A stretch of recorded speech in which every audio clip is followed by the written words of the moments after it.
जिसका डर था दोस्तों वही हुआ। अगर सुप्रीम कोर्ट खुद ही अपने आप को बचा ना पाए फिर सरकार तो उसे निगल जाएगी, इसमें कोई दो राय नहीं है।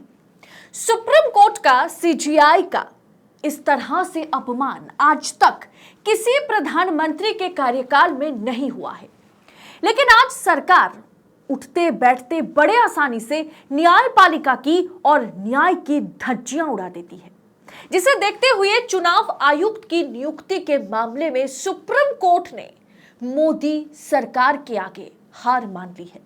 पूरा मामला बताएंगे आगे आपको विस्तार से, तो वीडियो को अंत तक देखिएगा। नमस्कार, स्वागत है आप सभी का देश नीति पर।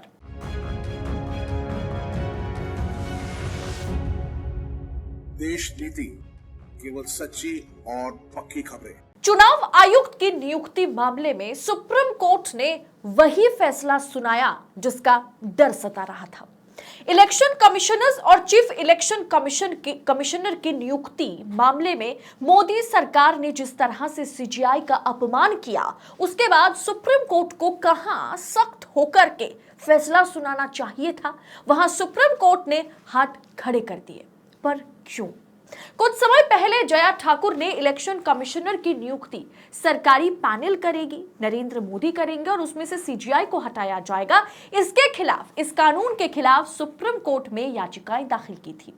यह कहा गया था, ये मांग उठाई गई थी कि मोदी सरकार, नरेंद्र मोदी सीजीआई को निकाल के खुद ईसी या सीईसी का चयन ना करे। इसके बाद दोस्तों केंद्र सरकार, नरेंद्र मोदी की सरकार खुद सुप्रीम कोर्ट पहुंचती है और वहां पर जाकर कहती है कि यह कहना गलत होगा कि अगर सीजीआई इस पैनल में शामिल नहीं है तो हम निष्पक्ष तरीके से ईसी की चयन नहीं कर पाएंगे। यह कहना सरासर गलत होगा। न्यायपालिका के सदस्यों की मौजूदगी के बिना भी हम निष्पक्ष चुनाव आयुक्त चुन सकते हैं। मोदी सरकार ने साफ कर दिया कि चुनाव आयुक्तों की नियुक्ति पर केंद्र की जो सफाई आई है वो इस तरह का है कि सिलेक्शन पैनल में जज की जरूरत ही नहीं है। सीजीआई के बिना भी सरकार जो है वो निष्पक्ष कमेटी के जरिए चुनाव आयुक्त का चयन कर सकती है। दोस्तों, इससे अपमानजनक और क्या कुछ हो सकता है जब खुद मोदी सरकार इस तरह से सीजीआई की धज्जियां उड़ा रही हो या सीजीआई के दिए गए फैसले को पलटकर उनका अपमान कर रही हो। केंद्र सरकार ने कहा यह दलील गलत है कि किसी संवैधानिक संस्था की स्वतंत्रता तभी वो निष्पक्ष होगी जब सिलेक्शन पैनल कोई जुडिशियल मेंबर से जुड़े हुए होंगे। इलेक्शन कमीशन एक स्वतंत्र संस्था है। इस याचिका का मकसद सिर्फ राजनीतिक विवाद को खड़ा करना है। यहां तक कि सरकार की ओर से यह भी कहा गया, जो वकील थे, सरकारी वकील, उन्होंने यह कहा यदि चुनाव आयुक्त की नियुक्ति कार्यपालिका करती है तो यह गंभीर खतरा है।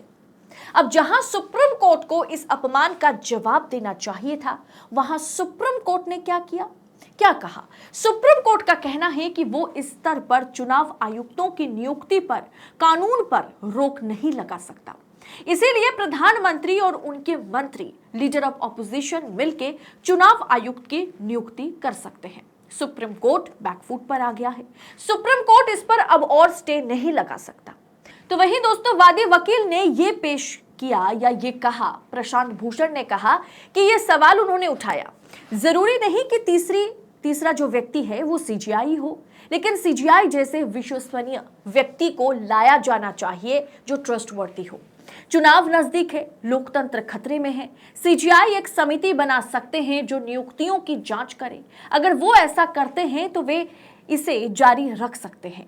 चुनाव आयुक्त कितना निष्पक्ष है या रह गया है, ये आप सत्तारूढ़ पार्टी को देखकर और चुनाव आयुक्त को देखकर समझ रहे होंगे। दोस्तों, केंद्र सरकार सीधे तौर पर कह रही है कि भारत के नागरिक और न्यायपालिका चुनाव आयुक्त के चयन से दूर रहे तो ही अच्छा है। दोस्तों, आज जो चुनाव आयुक्त है, चीफ इलेक्शन कमिश्नर है राजीव कुमार। अगर देखा जाए तो चीफ इलेक्शन कमिश्नर मोदी भक्ति में लीन है। शायद यह कहना गलत नहीं होगा, क्योंकि आचार संहिता का लगातार मोदी जी और उनकी पार्टी उल्लंघन करती हुई नजर आ रही है और लगातार चुनाव आयोग द्वारा, चीफ इलेक्शन कमिश्नर द्वारा उन्हें छूट दी जा रही है। आपको इस तरह के मैसेज जो है आपके व्हाट्सएप नंबर पर भी फॉरवर्ड किए गए होंगे। चुनाव के ऐलान के बाद ही सेना के चॉपर का इस्तेमाल नरेंद्र मोदी प्रचार के लिए कर रहे हैं। धार्मिक भाषणों का भरमार शुरू हो गया है। धार्मिक भाषण, दूसरे धर्म को ठेस पहुंचाने वाले भाषणों पर कोई रोक टोक नहीं। भारतीय जनता पार्टी को हर तरह से चुनाव आयोग, चुनाव आयुक्त छूट दे रहे हैं। ऐसे में यह कहना गलत नहीं होगा कि चुनाव आयोग और चुनाव आयुक्त कहीं ना कहीं नरेंद्र मोदी के आगे नतमस्तक होकर काम करते हुए नजर आ रहे हैं। ऐसे में दोस्तों सामने चुनाव है, लोकसभा चुनाव के बाद लगातार विधानसभा चुनाव भी शुरू हो जाएंगे। ऐसे में एक निष्पक्ष चुनाव आयुक्त या मुख्य चुनाव आयुक्त की नियुक्ति क्या मोदी सरकार अगर करती है तो वो चुनाव आयुक्त किसके इशारे पर काम करेंगे, ये आप खुद सोचिए।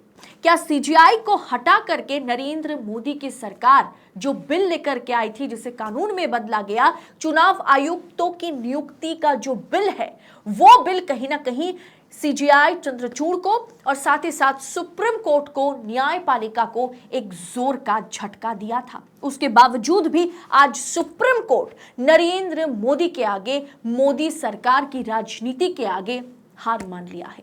पर क्यों, ये सवाल हमेशा रहेगा। इस वीडियो पर, इस रिपोर्ट पर आपकी राय क्या है? जिस तरह से सुप्रीम कोर्ट ने भी हाथ खड़े कर दिए कि ठीक है, नरेंद्र मोदी और उनके मंत्री ही तय करें कि चुनाव आयुक्त कौन बनेंगे, और जिस तरह से चुनाव आयुक्तों की नियुक्ति के लिए नरेंद्र मोदी की सरकार ने जिस तरह से सुप्रीम कोर्ट के कटघरे में खुद ही सुप्रीम कोर्ट को और सीजीआई, चंद्रचूड़ पर सवाल उठा दिए, उन्हीं को कटघरे में खड़ा कर दिया, ये दिखाता है कि शायद आज सरकार किसी भी सूरत पे न्यायपालिका पर भरोसा करती ही नहीं है और ना ही न्यायपालिका को कुछ मानती है, ना ही चीफ जस्टिस को कुछ मानती है। आप अपनी राय कमेंट कर हमारे कमेंट बॉक्स में जरूर शेयर कीजिएगा, क्योंकि आपकी राय हमारे लिए बहुत ज्यादा महत्वपूर्ण है। बाकी देश नीति इसी तरह से सच्ची खबरें आप तक पहुंचा सके, इसके लिए आप अपना भरपूर सपोर्ट, सहयोगिता जरूर दें। हो सके तो रिपोर्ट के अंत में थैंक्स ऑप्शन का इस्तेमाल करें। वीडियो को लाइक करते हुए जाइएगा। अगर फेसबुक पर देख रहे हैं तो हमारे फेसबुक पेज को फॉलो जरूर करें। बहुत बहुत शुक्रिया। जय हिंद, जय भारत।